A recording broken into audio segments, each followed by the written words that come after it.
Hi guys, welcome to another video here on my channel. For those of you that are new, my name is Lakia and welcome to the Chaotic Critic family. For my returning subscribers, welcome back. Here on my channel, I share planning and organizational videos, plus so much more over on my blog, chaoticcritic.com. The link is always in the description box. Today's video is a battle of the planners. I'm going to be putting two planners head to head. First up, it is the Clever Fox Undated Budget Planner, and this is a full 12 months. And then the second one is the Happy Planner Classic Size Budget Extension Pack, which comes with 6 months. So let's jump right into the layouts, shall we? So I have done a review of the Clever Fox Budget Planner, so if you guys would like to see that in its entirety, I'll have it linked for you to check out. But there were a lot of aspects of this planner that reminded me of the Happy Planner one, so I wanted to compare and give my take on which one I think would be a better use for me personally, but also just show you guys the variety between them. So, looking at the Happy Planner Budget Extension Pack, you have the month at a glance, which is broken into main income, extra income, and total income. And then with your starting balance, you have the projected total, actual total, total difference. And it's then broken into categories of housing, transportation, insurance, food, children, taxes, miscellaneous, savings and investments, loans, entertainment, and personal care. Then you can add your subtotals in for everything. And then at the bottom, your actual income, total expenses, and the results. You have space for that. In comparison to the budget planner, the Clever Fox edition, you have a similar layout in a sense. So it is still broken into categories. Their categories are housing, food, health, transportation, personal, loans, entertainment, and other. Then you have your total budgeted, your total actual, and the difference. And then the expense under housing is broken, the expenses I should say, for each category would be mortgage, insurance, maintenance, and then over here in housing for the Happy Planner, it's just under the category name, and then you have projected, actual, and difference.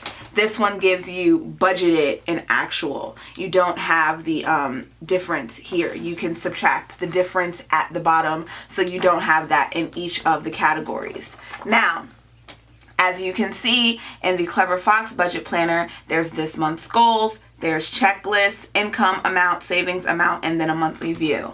In the classic size of the Happy Planner, you do get a monthly view for you to do whatever you would choose. This one is significantly smaller, but I will say that I like the size of this one because I find myself not really using this. I don't know if it's because it's too large or what I have used this for in the past. When I started using this planner in January, I was using the monthly to just write in how much I was making a week. My paydays would be on Friday. Some days I would get money on Saturday. Other days I would put in whenever I did make income, but primarily it was Friday, so I would just write that in.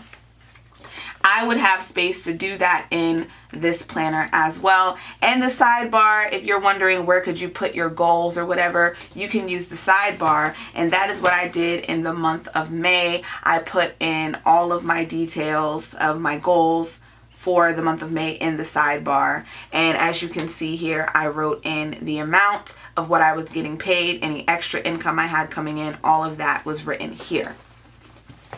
Now, one thing I do like about the Clever Fox Planner over the Happy Planner is that it doesn't just give you the goals, a space for your goals. It gives you a checklist, a tactical checklist, so you can really get into detail of the steps you would take to accomplish said goals. So that's something to make note of. Now, moving on with the Happy Planner, I'm going to go ahead and share with you guys the bill pay checklist. So you have the payment name, and I'll actually show you guys one where it's not like crossed off. So let's step back a little bit. So here is a bill pay checklist. This is the one I used in this is from the month of February. So you have the payment name, the due date, amount, and then a check to mark off when it was paid, and you had notes. I used mine by putting in my bills, of course the date, the amount paid, and then I used the bottom to ratio my rent. Then there is an expense tracker where you can put the date, amount, category, and then it's broken into cash, credit, debit, and then you also can check off if it was a need or want. During this particular month, I spent a lot of money on fast food, so I highlighted that for myself. Now, within each of the months in the monthly budget, you do have multiple pages of an expense tracker. So I believe it's 4 per month. And the Happy Planner, you did get more. I believe it's 4. I ended up dispersing mine in the back of my planner just because I didn't need all of them, to be honest.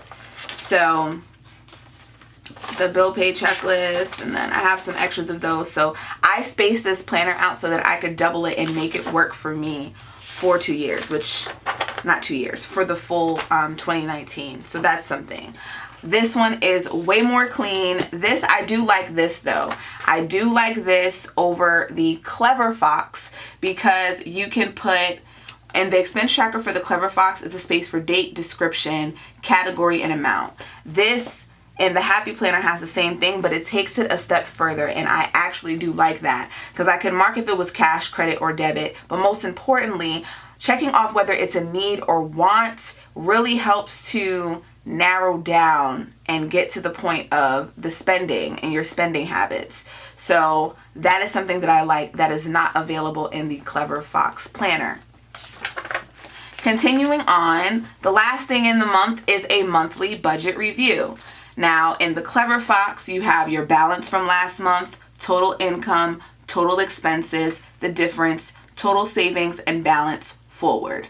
Then there is a list of questions for you to answer, which is also available with the Happy Planner with their budget review page. So with the Clever Fox, it's a space for my biggest wins this month. Did I meet my budget? If not, why not? Did I achieve this month's goals? If not, why not? This is what I learned this month by tracking my expenses, and I will do this within 1 month to improve. Whereas with the budget review for the Happy Planner, there's 3 key questions. Where did I have the most trouble? What could I improve this month? What goals could I set for next month? So the questions, honestly, they're pretty much the same.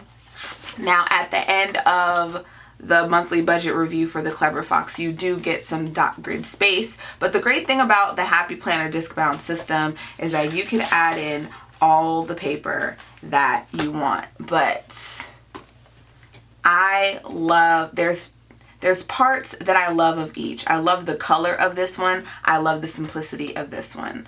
I love that with the expense tracker, you have space and you can mark off cash, credit, debit, need, want. But some people don't prefer that. I actually do like it because it helps me to stay on track of my spending. That is very, very key for me, especially with the financial situation that I'm going through, which I've talked about numerous times and that I'm documenting in my low income budget series. So that has been a key factor. But for those that are looking for something just simple and straight to the point, pen to paper, no extra frill, none of that, I would recommend this.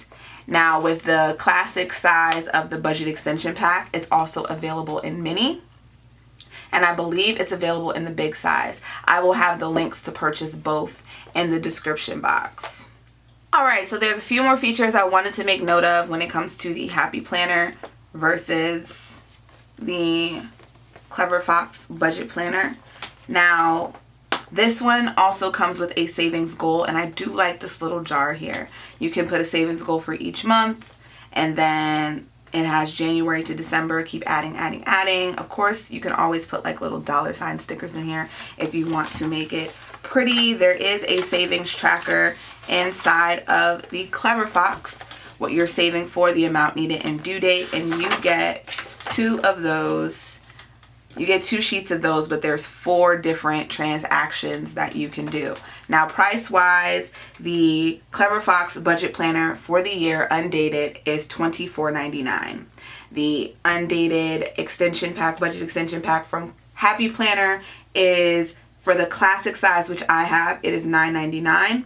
The big size is $12.99 and the mini is $7.99, excuse me. Now, the best thing about Happy Planner is that, of course, there's always some coupon lingering around so you can get the most bang for your buck. So if you're just adding in a year as what a budget extension pack would be as a whole, for the classic size, it would be $20. And they also do have the actual budget planners. They have the 18-month budget planner for 2019 to 2020 in the classic size for $29.99, and the mini for the 12 months from July 2019 to June 2020 is $19.99. Overall, I would still go with, I tried this out for just about 6 months, but I would have to choose over the Happy Planner. I would choose the Clever Fox one because the layout is just simple. It's straight to the point. This one's a little colorful, and I feel like when I'm using a Happy Planner, I need to use stickers all the time. Not saying that I will never use stickers inside of this planner. I just really like the layout. I love how it's straight to the point. But for me, it's all about goal setting, and I like how each month has a designated space for the goals and the checklist. So while I will bank both, I definitely would choose this one over the Happy Planner budget extension pack. So that wraps it up for this video. I really enjoyed comparing and contrasting. I love doing planner reviews. It's one of my favorite things to do on my channel, and I have more to come, so stay tuned for those. If you like this video, give it a thumbs up, and I would love for you to stick around, so hit that subscribe button and become a member of the Chaotic Critic family. If you have any questions or suggestions on either of the planners, please leave me a comment in the comment section below. Be sure to check out all the links in the description box. My blog is chaoticcritic.com. My Instagram is @chaoticcritic. Thank you guys so much for tuning in, and I'll see you on my next one. Bye!